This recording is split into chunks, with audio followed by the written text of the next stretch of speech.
एक समय की बात है। जंगल के पास एक लकड़हारा रहता था।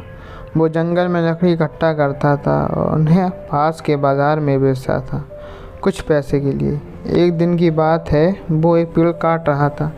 तभी हुआ ये कि गलती से उसकी कुल्हाड़ी पास की एक नदी में गिर गई। नदी बहुत ज़्यादा गहरी थी और वास्तव में तेज़ी से बह रही थी।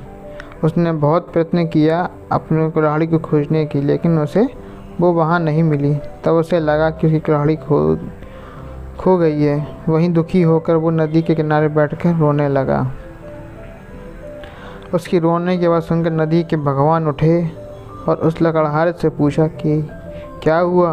लकड़हारा ने अपनी दुखद कहानी बताई। नदी के भगवान को उस लकड़हारे के ऊपर दया आई और वो उसकी मेहनत और सच्चाई देखकर उसकी मदद करने की पेशकश की। वो नदी में गायब हो गए और एक सुनहरी कुल्हाड़ी वापस लाया।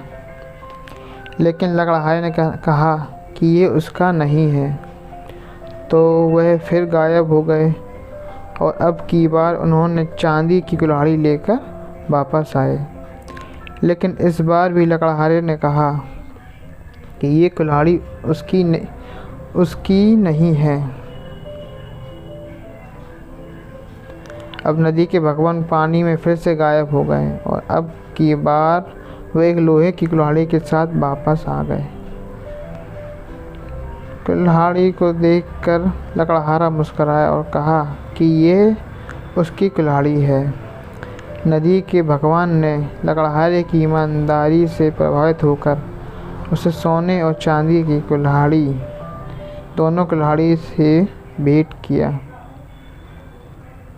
इस कहानी से हमें ये शिक्षा मिलती है कि ईमानदारी सर्वोत्तम नीति है। Please like share subscribe my channel.